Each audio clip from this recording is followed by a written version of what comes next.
Welcome, friends, to another Reaper's Review.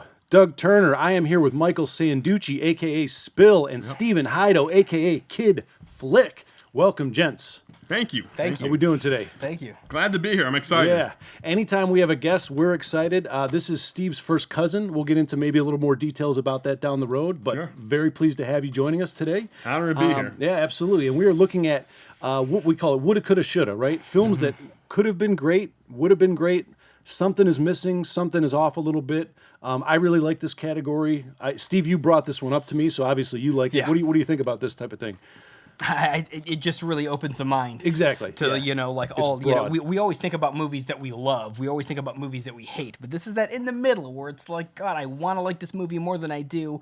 I should like this movie. I mean, some of these movies I've tried to watch multiple times, convincing my mind you will die liking this movie. And it just doesn't stick. Yeah. So it's just a very interesting concept. Just how complex making a movie is and how one little thing, or maybe sometimes a couple of big things can just, throw you off the cliff. Out of all of our lists so far, this one has the most disparity between, as far as like I really love some of these movies, and then other ones it's just egregious to me. Like, how could you do this? Okay. So that span I really enjoy. Cool. Well, we're going to jump right into it from here, starting with my number 10. This is a movie I absolutely love, Eastern Promises by David Cronenberg. Nice. And I love everything about it, so much so that the fact that the only thing wrong with it is that it's not longer. We're not getting a sequel. I think, Steve, you sent me an article recently. They're not doing a sequel to it. So that's all you get is that an hour, 40-minute long movie. Whereas I wanted more. It ends basically with, one of the best American actors out there, Viggo, playing one of the most badass gangsters you've ever seen in a film. Yeah. And now he's, as a plant for the government or the cops, being put at the head of the Russian mafia in London, and the movie ends. And it's like, damn, man! Another act of him just kind of going off and being that leader would have been great, and that would have put it as a great movie and a perfect movie for me in a lot of ways, because so much about it I really enjoy. That'd be my number 10, Eastern Promises. Yeah, I mean, it's always great when a movie can end leaving you wanting more. But that movie, like what you just described, seems like a really great setup for like a first act. But that was the third act. And it's like ends, It's just... my number 10 is Tarantino's Inglourious Basterds. I think if you remember when this came out, in 2009 it came out, there was... 5 years beforehand, I believe, there was talk and there was rumors and whispers of Tarantino going to Europe to write his grand World War II opus. And we were waiting for it, and then we get it. And the first 10 minutes, the opening scene, personally, I've never seen Christoph Waltz before, so this is my introduction to him. And wow, like when that scene ends and they go to the opening credits, it's like, this is going to be good. Yeah. And then after that, it becomes a dark comedy. He stops taking anything seriously in the movie. Yeah. Mm-hmm. That movie. Walking out of the theater, this was, I think, the height for a lot of us of, should we be worried about Tarantino and where he's going? Yeah. Did he peak with Pulp Fiction? Yeah. Now, a few years later, thankfully, he redeemed himself with Django Unchained. My number 10, I was going to do a few like honorable mentions, but Doug always cuts my honorable mentions out, so I'm just included him in this. So my number 9 and 10 are like well-established movies that I have feelings against. But number 10, obviously a great movie. It's Rear Window. My issue with Hitchcock's Rear Window is I've never seen a screen couple less convincing than Stewart and Grace Kelly. I just can never, even since I was like a little kid and I didn't even think about stuff that deeply, I was like, wow, these two don't look like they're married. He is just the ultimate everyman and she's Grace fucking Kelly. Yeah. So I just think if you recast, if it was Cary Grant, and Kelly, okay, I could buy that. If it was like anybody else but Grace Kelly, I could be like, okay. If it was even Marie Saint, whatever. But just those two, I can just never get past that. And I get that it's like a master doing his mastery thing at the height of his powers in terms of manipulating the audience with light cuts and shot composition and all that. I got it. But man, I just cannot get into the movie because I just can't buy that couple. My number 9, another film I really like, Sexy Beast. What a weird movie. Rewatching it recently, I kind of remembered the headspace I was in when I first saw it, and it's just one of the strangest movies that you could ever come across. There's a ton I like about it. Obviously, the Ben Kingsley performance is what's talked about the most. Like, you just feel like you're in a room with that psycho, and he's just like yelling at you the whole time. Absolutely carries the whole movie. Yeah. And this is something I know, Steve, you and I discussed this years ago, but it's like once he leaves the film, the complexion changes and it's not the same. Yeah. I still like the movie overall, and the performances are great. I don't want to knock it in too many ways, but I wish there was a way to like that 40 minutes of Kingsley insanity. I wish that could be kind of like pushed towards the end. Yes. So you kind of ride that out a little bit more and don't get a release from that. Yeah. If that could have been done, I probably would be considering this a great film. Yeah. As it is, I think it's just something people should see because it's just so wild and hilarious and just weird and kind of one of a kind. So yeah, that one, I'll always enjoy it and recommend it to people, but I never am going to consider that like a great film. But I'm just going to have to turn this opportunity down. No, you're just going to have to turn this opportunity yes. Okay, my number 9 is Paul Schrader's 1980 American Gigolo.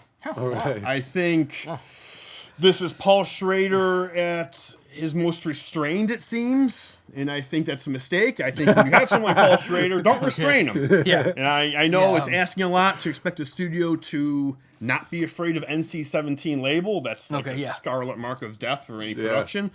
And like you just know that for whatever reason, like his Schrader-isms were just percolating under the surface. Dying. Like you have a movie about a male prostitute framed for murder. Yes. You know Paul Schrader wanted to just swing for the fences on this one. But for whatever reason, he just didn't.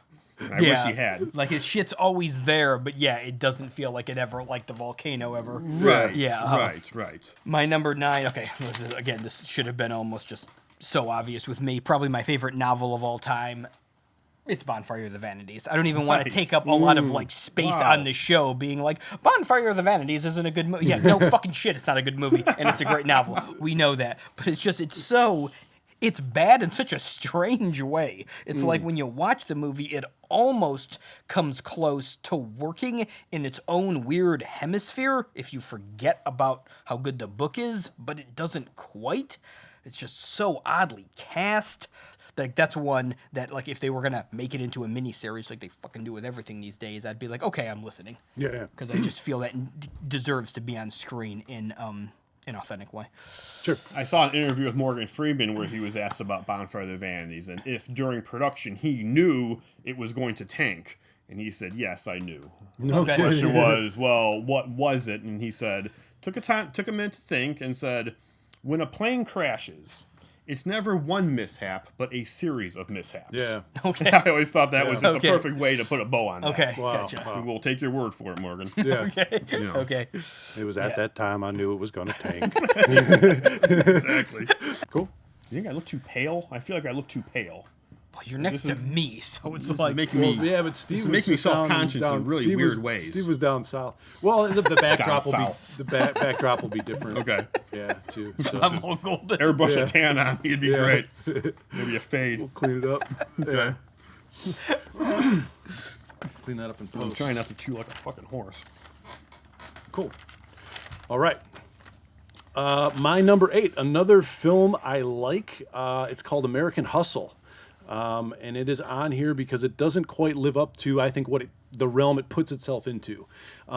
Quite a few of these films in my woulda, coulda, shoulda have to do with Scorsese.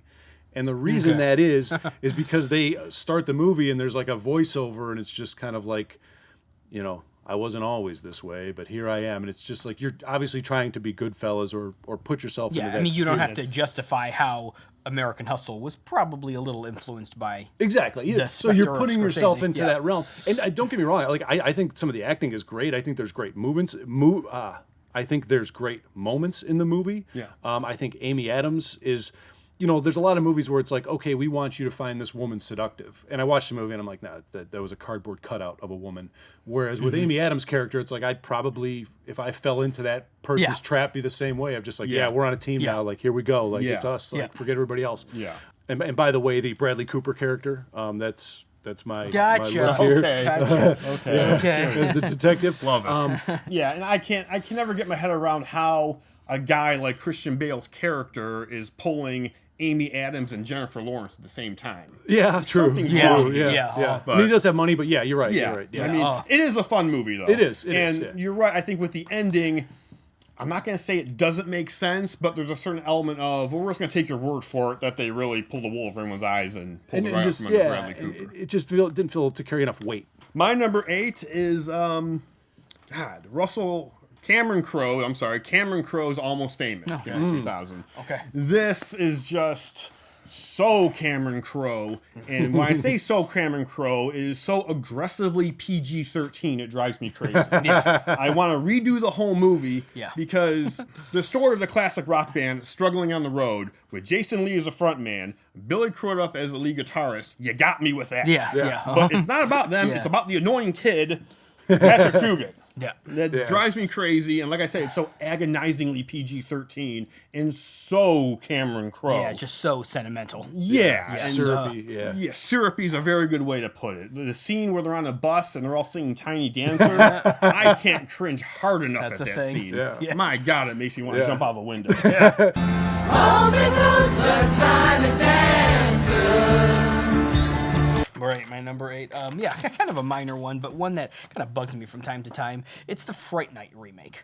I really thought the Fright Night remake had something going. I love Greg Gillespie, the director. He's somebody who's capable of making something special. I thought they cast it well. You know, just like everything was there, but I just feel everything about this movie was like half-baked.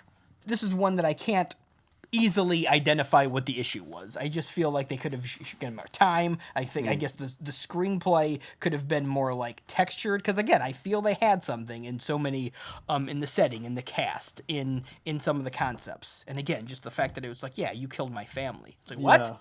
So he knew the whole time you killed his family, and that's why Peter Vincent was afraid? That was great. And it was just like, all right, getting into my number 7, The Shining, 1980. Wow. The only thing more scary than seeing The Shining, you know, as a teenager when I first saw it, is trying to critique Stanley Kubrick as a grown man right now. Yeah. And let's start here for one thing. One of the most famous discrepancies between like a novel and a movie is The Shining. Stephen King famously doesn't like the adaptation or whatever. I'm not going to retread any of that and get into, because he, you know, between the novel and the movie, there is a lot that's missing or changed, and he does maybe as the author have a reason to do so. For me, and again, this is terrifying to do because it's Stanley Kubrick and it's Jack Nicholson, and it is a great movie and it's terrifying and it's iconic and it still scares me. There is, I do feel the tone of Nicholson's character does kind of become a little predictable and kind of weirdly self-aware to me. That wasn't in the book. Almost he's constantly kind of pushing the fourth wall, and I think there's even a time where he like looks directly at the camera, and it becomes a little bit too much where the eyebrow is just kind of arched at me, the audience. And it takes me a little bit out of it. Well, number 7, I'm going to go to a movie I did not like, and that's Clint Eastwood's J. Edgar. Came out in 2011.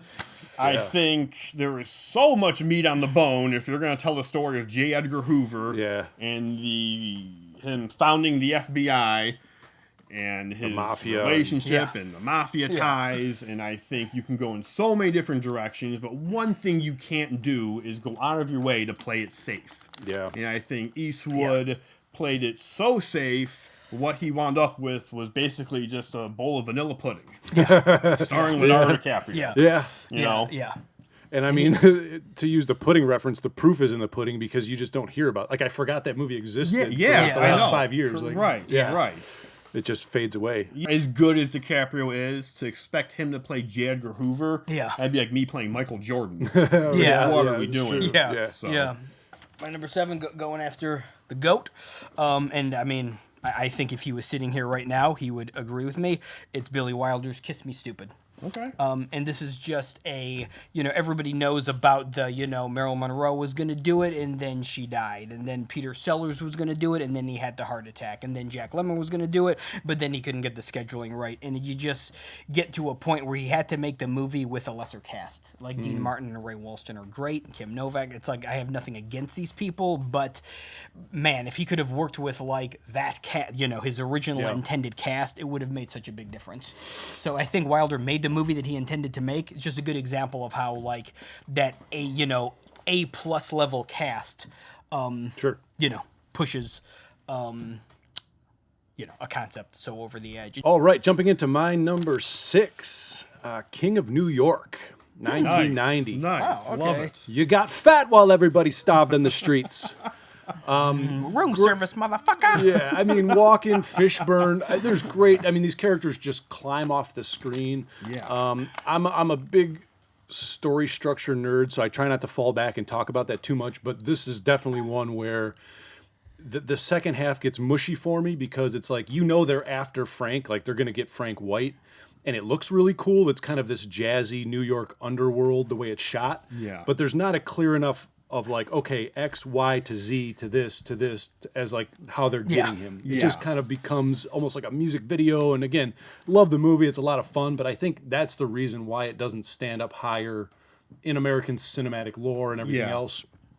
Because of the story structure. And again, I try not to just, because I'll just sit here and talk about story structure of every movie and how it, but that's truly one where I feel like they had so many other ingredients, and if it was a little bit more meticulous about that second half, it might really stand up as something special. But still a great movie. Okay, my number 6 is Martin Scorsese's Gangs of New York. Yeah. I just don't like this movie. Daniel Day-Lewis is his typical amazing self. He's brilliant as Bill the Butcher.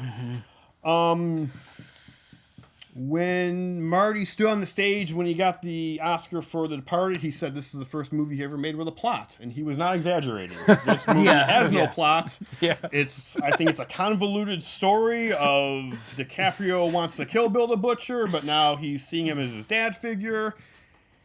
And Cameron Diaz is walking around doing stuff. I don't know. We have to pretend we believe Cameron Diaz in a period piece. Thank you. Yes, it's a beautiful period piece. Yeah, the set design is amazing. However, the story just meanders and meanders. Number 6, very recent movie, and it's like I don't know. My critique of this movie might make me sound like a small-minded brute from the Midwest, but Women Talking. Movie that just came out. Okay. I really liked it. Couple of actresses that I worship in it. Great setup. Great, the dialogue, how all the characters are sort of like archetypes of all these feelings and how it's like stating its themes. It's all great. And this whole movie, all these people are like, well, we got decisions. We could either like take these men's shit or we could just leave or we could stay and fight. And then at the end, they leave. And man, again, the Midwesterner who loves Charles Bronson movies, I really wanted them to stay and fight. Yeah. That would have been the coolest movie ever. Yeah. If, like, in the end, like, Claire Foy and Jesse Buckley got some, like, pitchforks and some sickles, and we're going to wait for the men to come back, and then we're going to make them dinner. And then when they're sitting eating the corn, we're just going to fucking, slit all their throats. That would have been the coolest movie of all time. Yeah, that would have literally been my favorite movie of the decade so far, and it probably would have won if Okay. that would have been the last 20 minutes. All right, heading into the second half, my number 5, Dazed and Confused. But Doug, Dazed and Confused is a great movie, and I lost my virginity to it, and it was the first time I ever smoked a reefer. And if you don't recall a plot to the movie, it's because there isn't one. I'm not saying that makes a bad movie. There's plenty of movies I like that don't have a plot. I'm just saying this is what keeps this one from being a great movie. There are a lot of good actors in it.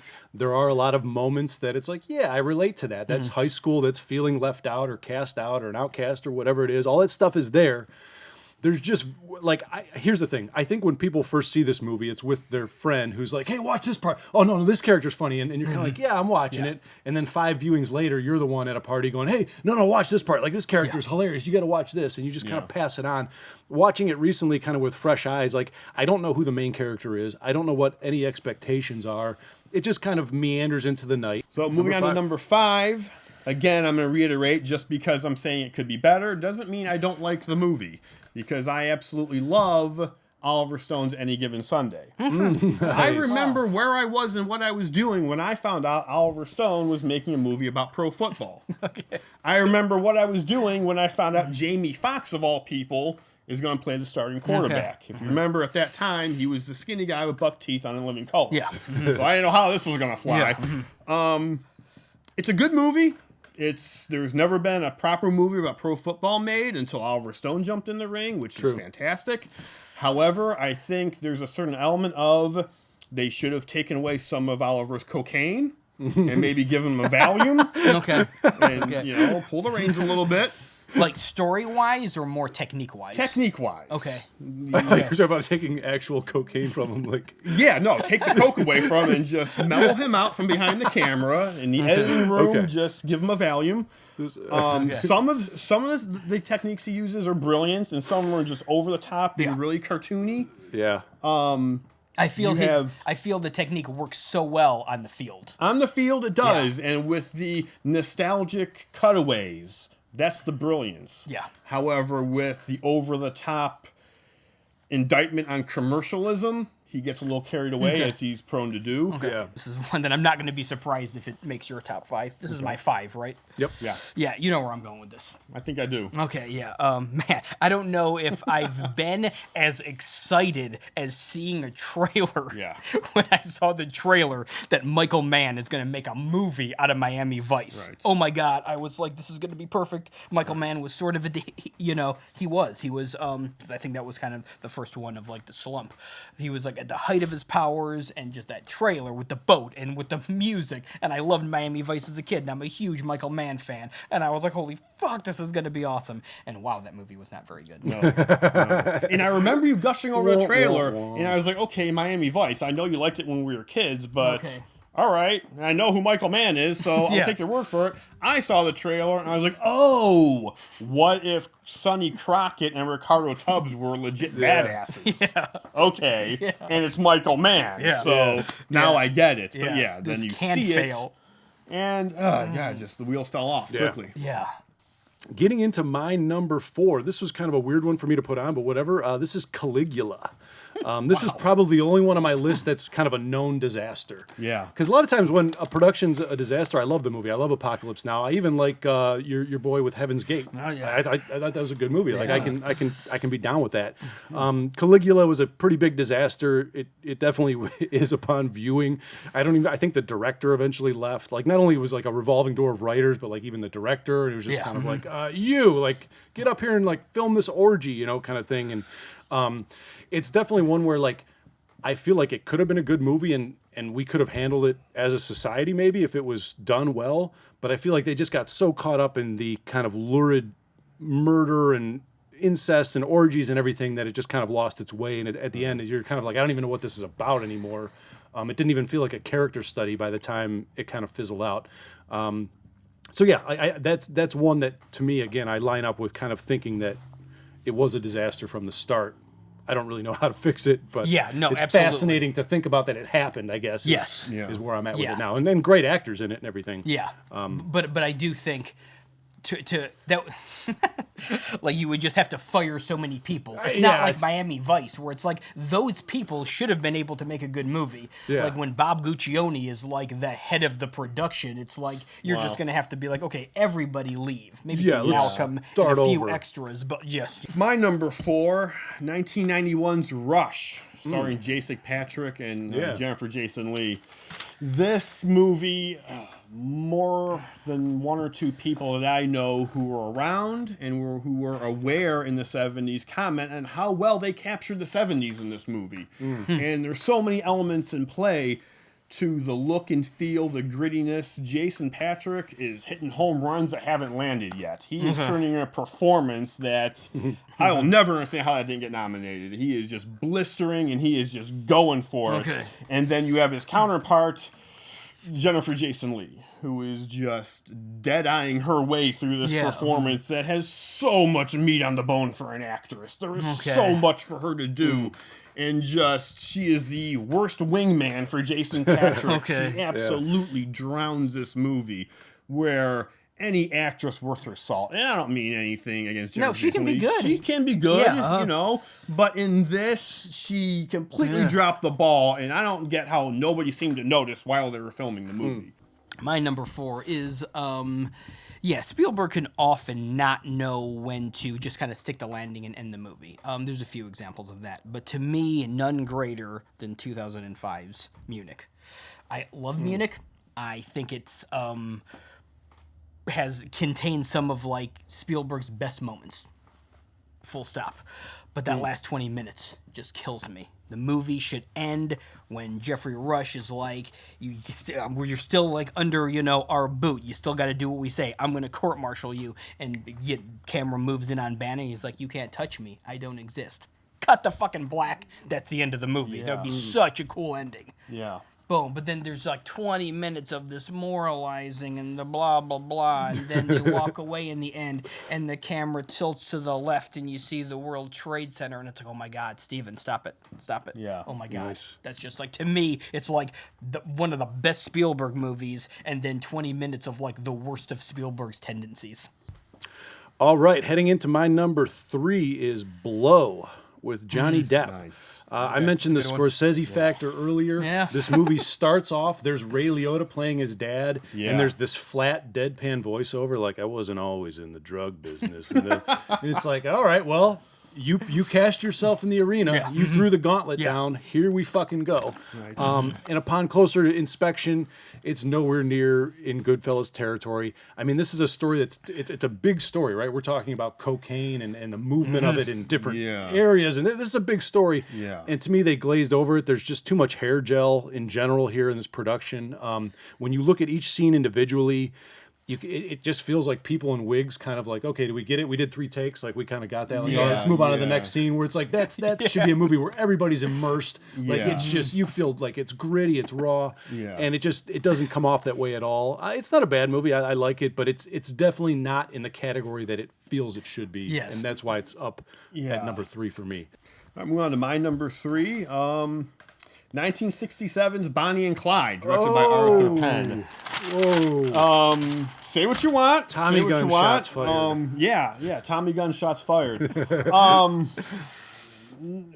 Okay, as a general rule, it bothers me when movies play fast and loose when they're dealing with actual events and they just throw reality out the window and say, well, it's a movie, we don't care. Okay, that's fine, but if you stuck to the actual story of Bonnie and Clyde, that's already plenty interesting enough. There's a lot to go over with that. That's not a boring tale.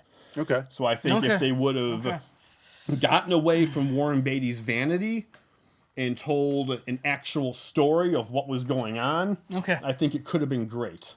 Okay. And I love Warren Beatty. I love Gene Hackman. And you like this movie. I like the movie. Yeah. Faye Dunaway, my God, is she gorgeous in this movie. I mean, it's almost distracting. Yep. But again, it feels like a Warren Beatty vanity project to me.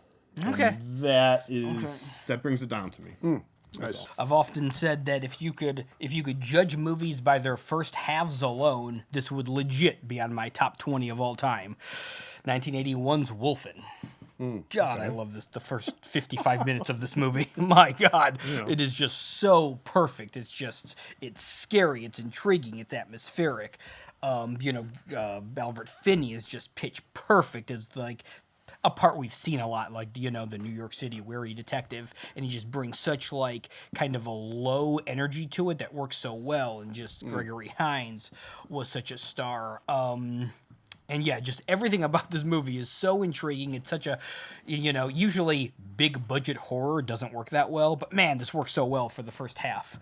And then it just kind of falls apart narratively in the second half, and you have the reveal of, the first half is all, all these great, steady cam filtered shots, and you're like, oh my God, what do these wolves look like? The wolf, they're going to be so like terrifying, and they're going to be like man, like creature, like werewolves. And then the end, it's like they're wolves that look like dogs, and it's like, oh, that's the monster. Oh my God. And that just breaks my heart every time I watch it. All right, cool. My number 2. Well, we've had all different types of films. Ones we like, ones we don't, different reasons. But this film is an abomination. And this is The Many Saints of Newark. Last year, 2022. Okay. Wow, okay. Let's talk for real quick about 2 HBO shows from the 2000s here. The Sopranos, obviously, because that ties into Many Saints. And then the other one is Game of Thrones. Game of Thrones famously took a dump in its viewers in the last few seasons, went off the rails. Everybody just kind of like, what the hell happened? It became garbage. Sopranos famously dipped out, right? Just boom, mid-scene. We're just going to leave it. We had a great 6 or whatever season run that was. Yeah. Let's bail out. We're good. And then they come back whatever, 15, 17 years later to take the giant dump on their audience with The Many Saints of Newark. Everything that should not have been done when they were getting ready for this production, like, hey, let's not cater to every little nuance of all the characters so that we can play fandom or whatever. Too many Easter eggs. It was one of those ones where I felt like it was a waste of my time and definitely a waste of a production and getting everybody involved in that. No reason to come back and do that to the audience of such a great show, one of my favorite shows of all time. Yeah. So And my number 2 is, as Steve mentioned earlier, 2006's Miami Vice from Michael Mann. Not much I back can say to that Cuba. Steve didn't already say. Yeah, back to the mojitos in Cuba. I think to this day, Michael Mann does not like talking about this movie. He is in a perpetual state of grief over it. Because the Miami Vice series was his baby in the 80s. Yeah, and this was his almost his passion project to transfer it to the big screen, 20 years later. And it seems like, from what little he's willing to talk about it, it was taken from post-production. no kidding. So it was taken out of his hands and turned into something that he wasn't trying to do, and it got turned into a muddled mess of a movie. The way it's all edited together and like the story flow is just convoluted. Yes. And Michael Mann to this day does not like talking about it. So it's kind of a sad case, really. Yeah. You Wow, know? okay. So yeah, that's my number 2, Miami Vice. Nice. And there's a scene where Crockett and Tubbs are going down the freeway with the remix version of In the Air Tonight, which is just such a send up of the show, and it's such a cool scene because it's Michael Mann at night, and it's so Michael Mann and so cool, but it's like, we see what you're trying to do, Michael. We do, and it could have worked in a perfect world.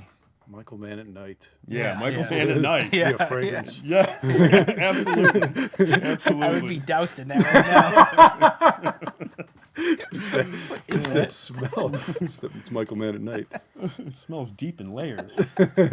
My number 2, and we're not here to make excuses for our, loved ones, but this movie was a well-documented rush job because of the political atmosphere of the country. The studio wanted this movie out before he left office, and Oliver Stone's W, which is my number 2, just for a variety of reasons. Some you can blame on the rush job. Some, I think, lay at Oliver's feet.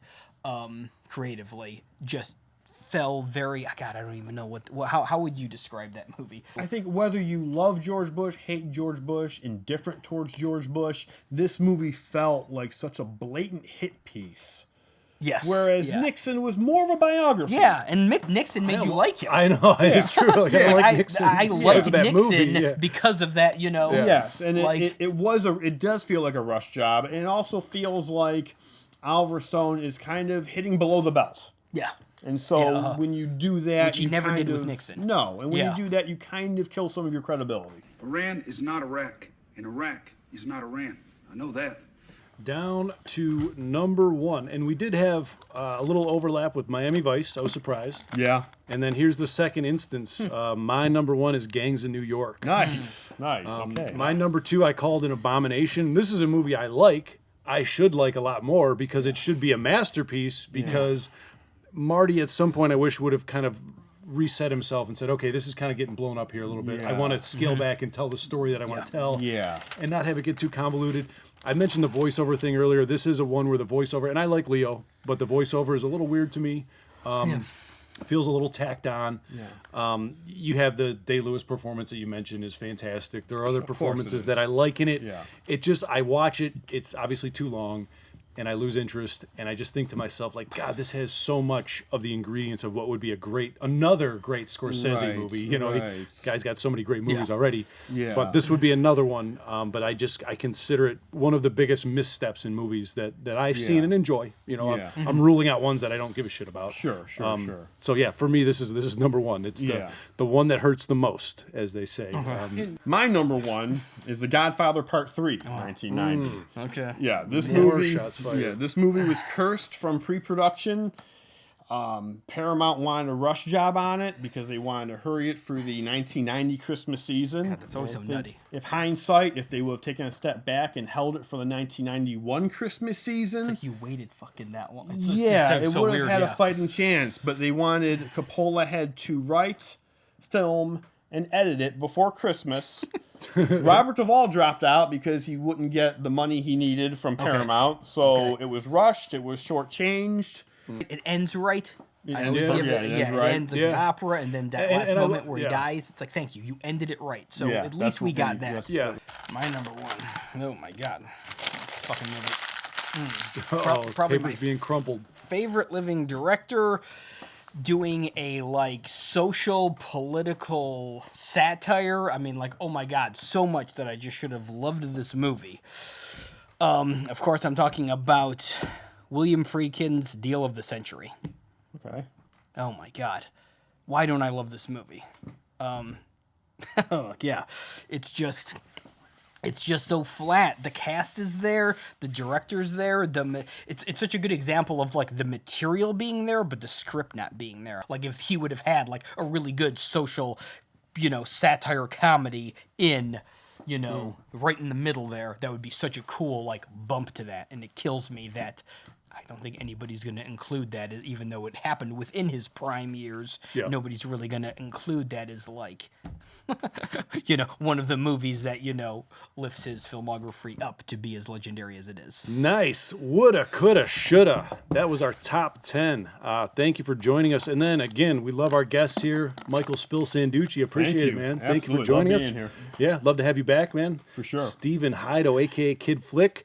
Look more down the road, more reviews, more content, possibly interviews down the road. Yeah. Who knows? We'll see. We might get crazy. But check us out, Reaper's Moon Productions, YouTube. Click that like button, smash it, as the kids say. Smash that subscribe button, and we'll catch you next time. Thanks for joining us, everybody. Yeah.